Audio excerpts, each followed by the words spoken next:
आप देख रहे हैं मेरा channel M English level. My name is Ehsan Suri. Viewers, आज हम डिस्कस करने जा रहे हैं William Blake as a romantic poet. Viewers, William Blake जो अपना एक ग्रेट स्टेटस रखते हैं इंग्लिश लिटरेचर में, और ये इनको जो है हम रोमांटिक जो है पोएट में शुमार करते हैं। विलियम ब्लेक, जिनकी डेट ऑफ बर्थ 1757 में हुई और इनकी जो डेट ऑफ डेथ है वो 1827 को हुई। विलियम ब्लेक जो है वो एक रोमांटिक पोएट है, और इनको जो है इनका जो एज है वो रोमांटिक एज में भी आता है और प्री रोमांटिक एज में भी आता है। और इससे पहले जो एज है वो ऑगस्टन एज है। ऑगस्टन एज में जो है वो एक फॉर्मल लैंग्वेज होती है उसमें, और आप जो है खास लोगों के लिए जो है वो उसमें जो है वर्क किया जाता है। लेकिन ये जो रोमांटिक एज है इसमें जो है सब लोगों को इसमें डिस्कस किया जाता है। इसमें कोई फॉर्मल जो है वो लैंग्वेज नहीं होती, बल्कि आम आदमी जो है उसको डिस्कस करते हैं और उसकी लाइफ के बारे में और सोसाइटी के बारे में जो है वो बात की जाती है। और इस तरह से जो भी एक इश्यूज होते हैं, जो जनरल इश्यूज होते हैं और वेलफेयर के इश्यूज हैं, उनको जो है वो डिस्कस किया जाता है। तो इस तरह से इनको जो है रोमांटिक एज में इनका शुमार किया जाता है। विलियम ब्लेक जिनकी जो मिसेस थी उसका नाम विलियम ब्लेक था, और ये इशूलेस थे, इनके जो है वो बच्चे नहीं थे। तो इस तरह से विलियम ब्लेक जो है इनका एक भाई था रॉबर्ट जी, उनसे भी ये बहुत ज़्यादा इंस्पायर थे और उनको बहुत लाइक करते थे, जिनकी जो है वो एक यंग एज में उनकी जो है वो डेथ हो गई थी रॉबर्ट की, ट्यूबरकुलोसिस की वजह से।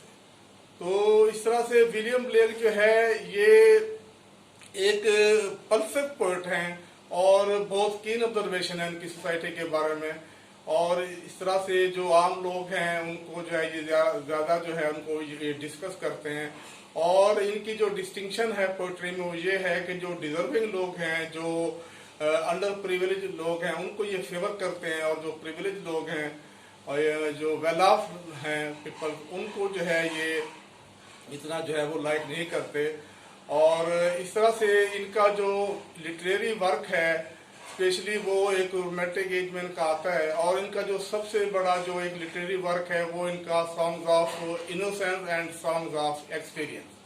तो ऑलरेडी मैं अपने लेक्चर में आपको ये बता चुका हूँ, इनकी जो पोएट्री है उसमें जो सॉन्ग्स ऑफ इनोसेंस है उसमें गुड डीड्स की बात की जाती है, और जो सॉन्ग्स ऑफ एक्सपीरियंस है उसमें जो है वो बैड डीड्स की बात की जाती है, यानी कि जो सोशल इवल्स हैं उनको जो है वो डिस्कस किया जाता है। तो अब हम इनकी जो एक रोमांटिक इनकी जो एज है, इनको जो रोमांटिक पोएट कहा जाता है उसमें क्या मेरिट्स हैं और क्या उसमें क्वालिटीज होती हैं। तो फर्स्ट ऑफ ऑल इसकी जो पोएट्री में है वो नेचर को जो है वो बड़ा डिस्कस करते हैं और नेचर को वो लाइक करते हैं। और सिमिलरली इस तरह से वो आइडियलिज्म ऑफ सोसाइटी की बात करते हैं। और इस तरह से विलियम ब्लेक जो है वो इसमें फ्रीडम की बात करते हैं, इसमें सिंबलिज्म की बात करते हैं, इसमें पीस की बात करते हैं, इसमें जस्टिस की बात करते हैं।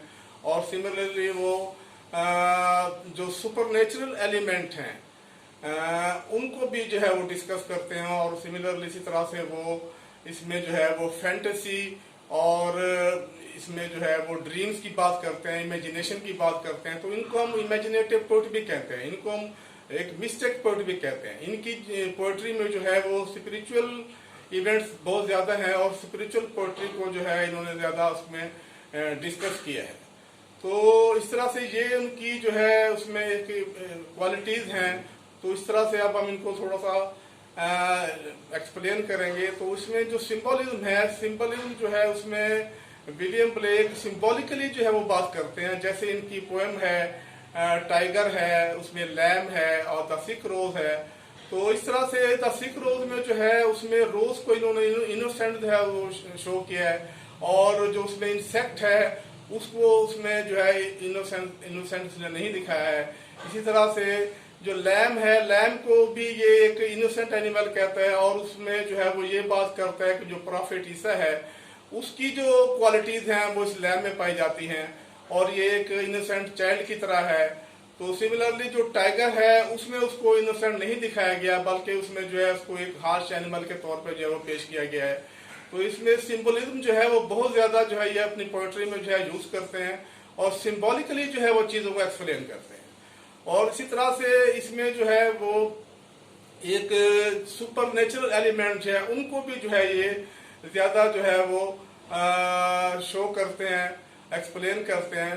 इसमें भी और जो सुपर नेचुरल एलिमेंट्स मीन्स के उसमें ऐसी चीजें जो विजिबल नहीं होती बल्कि वो इनविजिबल होती हैं।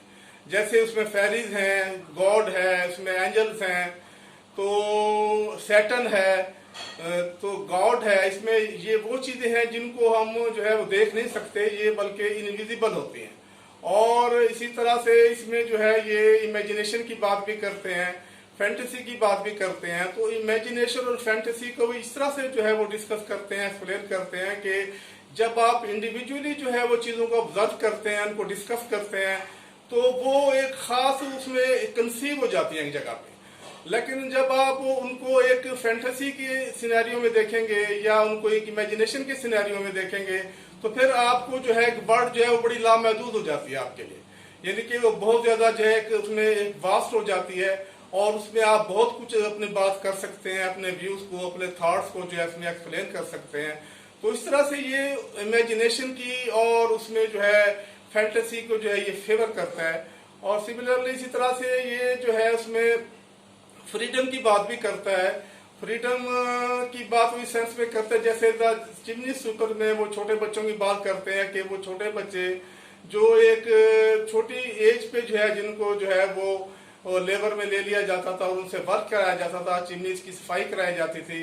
तो इस तरह से ये फ्रीडम की बात भी करते हैं कि इंसान को जो है वो फ्रीडम मिलनी चाहिए। और इसी तरह से जो है विलियम ब्लेक जस्टिस को और पीस को भी एक्सप्लेन करते हैं।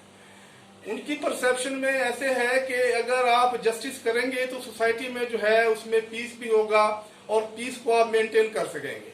लेकिन अब जब जस्टिस नहीं कर सकते और वहां पर जो है लोगों को या पीपल्स को जो है उनके राइट्स नहीं मिलते और उनमें इनजस्टिस हो जाता है, तो वहां पर फिर ट्रिजन आ जाती है। और इस तरह से वो फिर उस सिनेरियो में बात करते हैं जैसे फ्रेंच रेवोल्यूशन हुआ था, उसमें भी जो फ्रेंच रेवोल्यूशन है ये भी इन्हीं की एज में जो है हुआ था।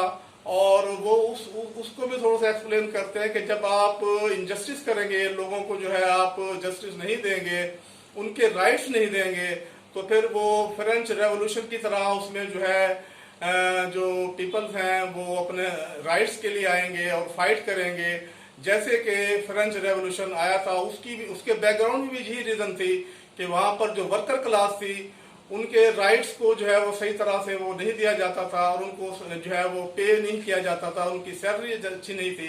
तो उसमें फिर ऐसे हुआ कि वो जो वर्कर क्लास है वो उसमें जो है वो रेवोल्यूशन के लिए आ गई और इस तरह से उन्होंने जो है जो उसमें हायर अथॉरिटी थी, जो उसमें ड्यूक था, जो उसमें उसकी क्वीन थी, उसको उन्होंने हैंग कर दिया था और इस तरह से वो जो पावर है उनके हाथ में आ गई थी। तो सिमिलरली वो विलियम ब्लेक जो है हमें इसी तरह से वो जो प्रिविलेज लोग हैं उनको फेवर नहीं करते, बल्कि जो अंडर प्रिविलेज लोग पीपल्स हैं उनको ज्यादा जो है ये फेवर करते हैं और उनको सपोर्ट करते हैं। और इसी तरह से इनकी जो मैरिट्स में जो रोमांटिक एज है उसमें एक और जो है वो नेचर है, नेचर को बड़ा ये फेवर करते हैं, नेचर को बहुत लाइक करते हैं। जैसे उन्होंने जो है अपनी पोएम्स में भी जो है ये इसको जो है एक्सप्लेन किया है और द सिक रोज जो उनकी पोएम है, तो इस तरह से और भी उनकी जो पोएम्स है उसमें वो नेचर को जो है वो बहुत लाइक करते हैं और जो नेचर के जो व्यूज हैं या जो एटमॉस्फेयर है नेचर का उसको भी जो है ये ज्यादा जो है वो अपनी जो है पोएट्री में लाइक करते हैं। तो इस तरह से ये जो सारी चीजें हैं उसमें उनकी जो है ये रोमांटिक एज में आ जाती हैं और इनको इसी तरह से जो है वो रोमांटिक पोएट कहा जाता है। तो इसमें इन द लास्ट जो है वो ऐसे है कि ये जो पोएट है इसकी पोएट्री में आपको ज्यादा एक्शंस और ये जो वार है या इस तरह से जो इस तरह की एक्टिविटीज हैं वो इसमें इनकी शायरी में आपको नजर नहीं आएगी, बल्कि इनकी जो पोएट्री है वो बहुत लव पे है और जो सोसाइटी के हमारे प्रॉब्लम्स हैं, जो लोगों को जो है जो वो फेस करते हैं, जो उनको चैलेंजेस होते हैं, वो उनको जो है इसने अपने पोइट्री में डिस्कस किया है।